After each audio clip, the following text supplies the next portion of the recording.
Good morning student. Today उसका the next topic that mean immune system and immunity. ठीक है बेटा, सबसे पहले तो मैं आपको एक चीज़ बताऊंगा। देखो, अगर किसी पर्सन को मान लो कोई बीमारी होती है, जैसे कि किसी को चिकन पॉक्स हो जाता है, ठीक है, तो सबसे पहले क्या करता है, इम्यून सिस्टम उससे जाके लड़ता है। ठीक है, लड़ता है तो हो सकता है कि फर्स्ट टाइम इम्यून सिस्टम उससे हार मान जाए। ठीक है, हार मान जाए, और या तो हार मान जाएगा या तो उसको हरा देगा, आपके शरीर से बाहर निकाल देगा। In case this is because when the immune system encounter the pathogen first time, it responds against the pathogens and remember is specially।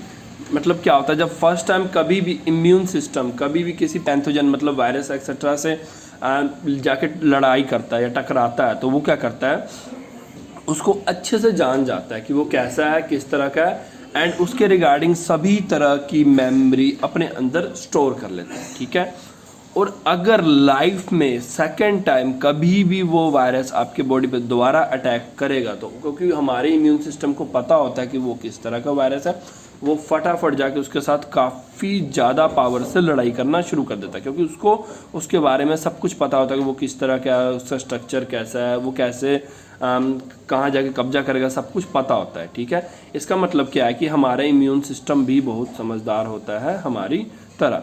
मतलब जब अब जैसे देखो, हमारा कोई दुश्मन है या दोस्त है, आपको पता है कि उसका नेचर कैसा है, उसको क्या पसंद है, क्या ना पसंद है, या उसको कैसे हराना है या कैसे खुश करना है। तो उसी तरह इम्यून सिस्टम को पता है कि एक बार जो वायरस हमारे बॉडी पे अटैक कर चुका है, अगर दोबारा करेगा तो हमने उसे कैसे हराना है।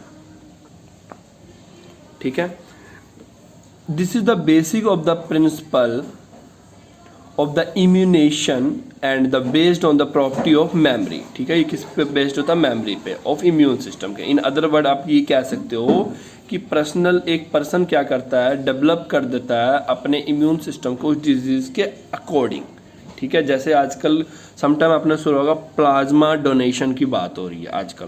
क्यों हो रही है, जिसको कोरोना वायरस की बीमारी हो गई और वो ठीक हो चुका है, तो उसका इम्यून सिस्टम काफ़ी हद तक अपने आप को उस बीमारी के, उस वायरस के अगेंस्ट अपने आप को तैयार कर चुका है, उसके रिगार्डिंग अपने अंदर मेमोरी स्टोर कर चुका है कि नेक्स्ट टाइम अगर ये मेरे पे अटैक करेगा तो मैं इससे लड़के इसको हरा दूंगा।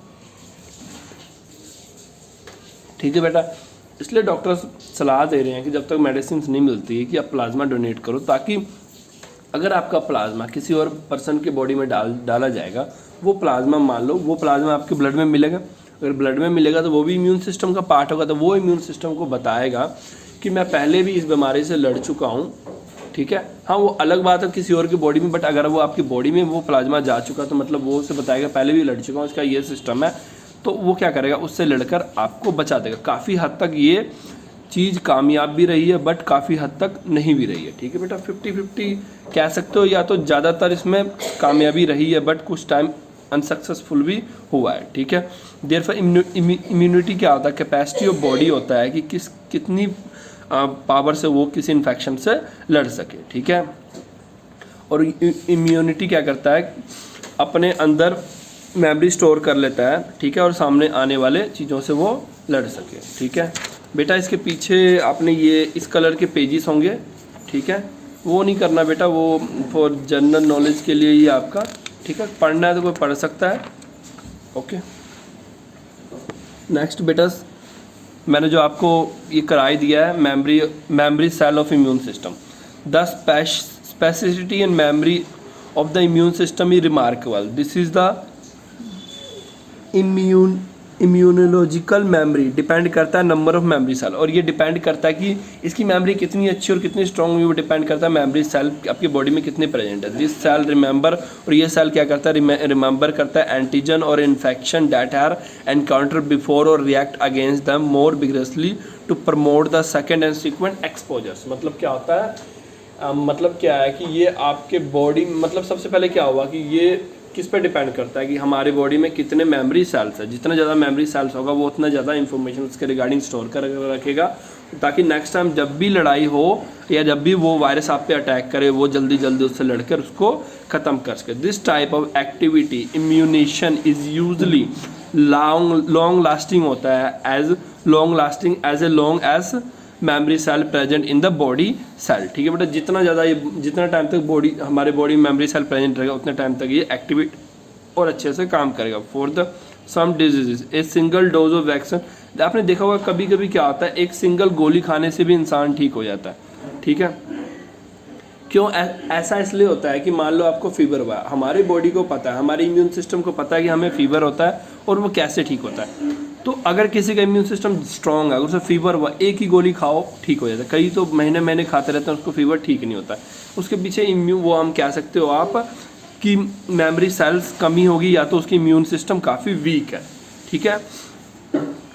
इम्यूनेशन और वैक्सीनेशन, वैक्सीनेशन तो पता ही आपको क्या होता है, दवाई लेना। इम्यूनेशन क्या होता है, specific way to someone immune and prevent the spreading diseases, ठीक है। इट प्रोवाइड द इम्यूनिटी और रेजिस्टेंस का मतलब होता है बचाव, बचाना अपने शरीर को किससे, बीमारी से। To individual through the administration of the vaccine against diseases, ठीक है। वैक्सीनेशन क्या होता है बेटा, carried out by injection weak form of microbes to sensitise the body of an individual. Vaccine क्या होता है, एक तरह का एंटीजेंस होता है। मतलब वैक्सीन एक्चुअल में क्या होता है आपको पता है, वैक्सीन में भी क्या होता है, हम भी एक तरह के एंटीजेंस ही अपने बॉडी में भेजते हैं, वो उससे लड़ता है और उसको ख़त्म करता है, ठीक है। वैक्सीजेंस में एक तरह का जहर होता है, मतलब जहर इन द सेंस ऑफ आपके लिए नहीं, वो वायरसेस या माइक्रोब्स या फंगिस के लिए जो आपके बॉडी में हार्मफुल काम कर रहे हैं, ठीक है, वो वहाँ पे वो जाता है और उसको ख़त्म कर देता है। मैंने आपको पहले भी बताया था कि जैसे एंटीबॉडीज़ है, एंटीबायोटिक्स होता है, एंटीबायोटिक्स का काम बताया था ना, वो बायोलॉजिकल पाथवे को ब्लॉक कर देता है इसका। उसी तरह वैक्सीन भी यही काम करता है, स्टिमुलेट करता है, इम्यून सिस्टम को आपको बढ़ाता है। इस हिसाब से बढ़ाता है कि वो ना सिर्फ आपके बॉडी को स्टिमुलेट करता है, ठीक है बेटा, वो आपकी मतलब वो आपके इम्यून सिस्टम को इतना ज़्यादा पावरफुल कर देता है कि आपका जो इम्यून सिस्टम है वो एंटीबॉडीज़ बनाने लग पड़ता है। मतलब कि एंटीबॉडीज़ एक ऐसा मतलब केमिकल्स अपने बॉडी में बनाने लग पड़ता है जो उसके बायोलॉजिकल पाथवे को ब्लॉक कर देता है और हौली हौली उसका सेल वॉल्स को पे कब्जा कर लेता है वायरस के, और वायरस को ख़त्म कर देता है, ठीक है। ये सब पीछे मैंने आपको करा दिया। बट आल्सो जनरेट करता है large number of memory cell again, और इसके साथ ही वो जो आप वैक्सीन ले रहे हो, आपको पता है बचपन में कई सारी दवाइयाँ एक बार दी जाती है, वो क्यों, क्योंकि वो आपकी बॉडी में इतने ज़्यादा मेमोरी सेल्स जनरेट कर देते हैं उसके रिगार्डिंग की लाइफ टाइम में अगर कभी भी वो अटैक करेगा दोबारा तो आप उससे बच सकते हो।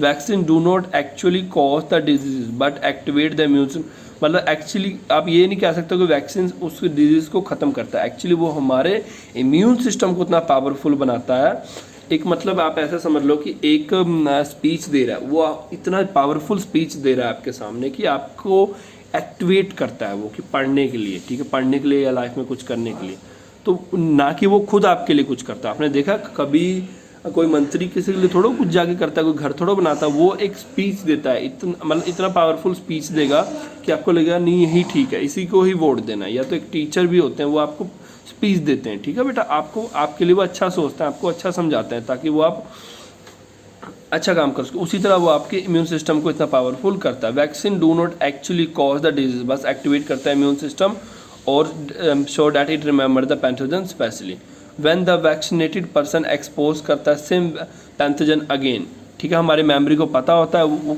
किसने अटैक किया है और उससे वो लड़कर उसको क्या कर देता है, वो ख़त्म कर देता है, ठीक है। नेक्स्ट है बेटा available vaccine. This day number of vaccine are available in the market, ठीक है, wide range of infection disease के लिए। Some of them vaccine against tetanus whooping cough है, ठीक है बेटा, पोलियो है, रेबीज़ है, मैनी डिजीज आपके वैक्सीन प्रेजेंट है, ठीक है। This vaccine are included under the public health programme, even कि फ्री में भी दिया जा रहा है, फ्री में ही दिया जाता है ये सब वैक्सीन सबको क्या, जिसने लेना है फ्री में ले सकता है, जिसने पैसे खर्च करना है पैसे खर्च ले। हेपेटाइटिस वायरस है कॉज द जॉन्डिस, ठीक है बेटा, ये इससे जॉन्डिस होता है transmitted through out the country. ये कैसे होता है, गंदा पानी पीने से, ठीक है, ठीक है। तो अब आज हेपेटाइटिस की वैक्सीन भी प्रेजेंट है, हेपेटाइटिस, ठीक है बेटा। तो अब अलग अलग हेपेटाइटिस, अब जैसे हेपेटाइटिस ए वैक्सीन है, हेपेटाइटिस बी वैक्सीन है, ये वैक्सीन के नेम है, ये प्रेजेंट है, जो आप लेके इससे बच सकते हो, ठीक है। However, due to the unavailability of clean drinking water, many part of our country, most of the children already immune hepatitis A, मतलब कि साफ पानी ना होने करके हमारे कंट्री का कई सारे बच्चे हैं, कई सारे पर्सन हैं जो इनसे बीमारी से गुजर रहे हैं या फेस कर रहे हैं इस बीमारी को, ठीक है। और even before the age of 5, मतलब 5 साल होने से पहले ही, ठीक है। तो और they do not need vaccine against the virus due to the development और नेचुरल इम्यूनिटी। और इसके पीछे रीज़न क्या है कि वो गंदा पानी पीते हैं फिर भी वो बीमार नहीं होते। इसके पीछे क्या है, उसकी बॉडी की इम्यून सिस्टम इतनी ज़्यादा मजबूत हो चुकी है उन बच्चों की कि उनको इन वैक्सीन की ज़रूरत है ही नहीं, ठीक है बेटा। एक बेटा ये टेबल आपने करना है, ठीक है। तो आपको वैक्सीन दिया जाएगा और पूछा जाएगा ये किस डिजीज़ के लिए है। 1 नंबर में आ सकता है, इसमें से कोई भी आ सकता है, ये आपको करना पड़ेगा। ओके ओके बेटा, चैप्टर फिनिश है ये वाला। अब नेक्स्ट हमने शुरू करना है केमिस्ट्री का, ठीक है। केमिस्ट्री का चैप्टर 4 एंड इस चैप्टर का आपके 2 चैप्टर कटे हुए हैं और 1 चैप्टर आपके जो प्रोजेक्ट के पार्ट में आता है, ठीक है। 1 चैप्टर आपके प्रोजेक्ट में आता है, ठीक है। तो उसके रिगार्डिंग मैं बता दूंगा उस चैप्टर को हमने कैसे करना है। तो नेक्स्ट करेंगे केमिस्ट्री का। Thank you for today.